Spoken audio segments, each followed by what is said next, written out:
د یو فقیر عجبه واقعه. د هندوستان د ډیلی د جامع جومات په دروازه کې یو معذور انسان ناستو او خیرات یې غوښتو. یو انګریز د جومات کتلو لپاره هلته راغلی. موږ هم وکتل چې جامع مسجد ته انګریزان هم ځي راځي. هغه انګریز په ډیره اوچته عهده وظیفه باندې و. کله چې د دغه فقیر مخې ته راغلی نو هغه فقیر سلوټ سلامي ورته وکړه د دې لپاره چې کسه راکړي. هغه انګریز فقیر ته څه پیسې ورکړې، لیکن انګریز بهر ته ولاړ پاتې شو او جومات ته دننه نه راتلو. د جومات نقشه او عظمت څه داسې و، پر لوحه لیکل شوي و چې څوک د الله جل جلاله د کور مخې ته راشي نو سکون ورته حاصل شي. هغه انګریز جومات وکتو او لاړو. کور ته چې راغلو نو ورته پته ولګېده چې د کومې بټوې نه مې فقیر ته پیسې ورکړې وې هغه بټوه اوس نشته، چېرته ترې بېدرکه شوې وه. پیسې هم پکې ډېرې زیاتې وې او پته هم نه لګېده چې چېرته ترې بټوه ورکه شوې ده.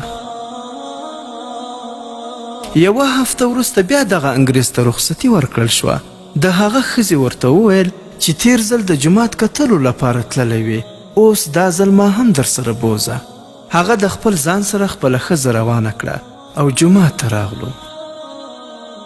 کله چې هغه انګریز د دغه معذور فقیر مخې ته تیرېدو نو هغه فقیر سمدستي ودرېدی او ورته یې وویل چې تیر ځل ته راغلی وې، ما ته دې پیسې راکړې وې.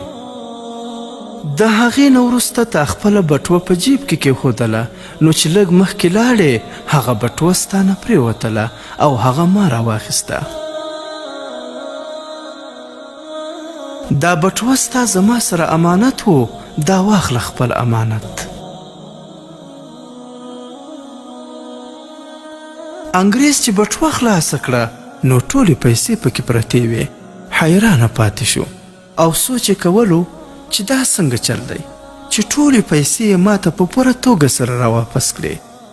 زما خو دا فکر و چې که چا بټوه موندلې هم وي نو پیسې خو به واپس نه کړې، البته که بټوه درکړي په هغې کې څه نشم ویلی.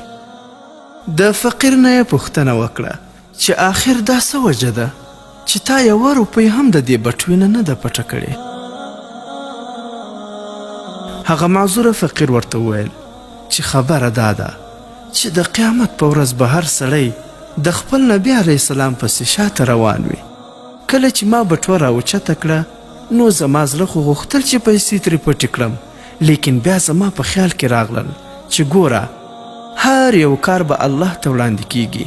که چېرته زه دغه پیسې د ځان سره کړم او بیا سبا ته د خپل نبي اکرم صلی الله علیه وسلم وروسته روان وم او تاسو د حضرت عیسی علیه السلام پسې روان وئ، په دې وخت کې هسې نه چې ستاسو نبي عیسی علیه السلام زموږ نبي اکرم صلی الله علیه وسلم ته شکایت او ګیله وکړي چې ستا امتي زما د امتي نه پیسې پټې کړي وې.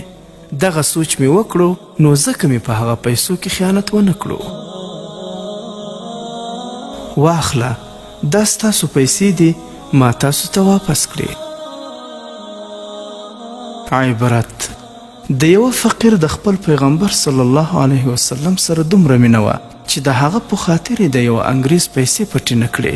او راشئ موږ ته وګورئ، په حرامه ګټه مو خپله ټوله نفقه خرابه کړې او په دروغو ویلو مو خولې ستړې شوې او په کاروبار کې مو خیانت او دوکه کول عادت ګرځېدلی، نو ځکه مو د زړه سکون او خوشحالي ورکه ده.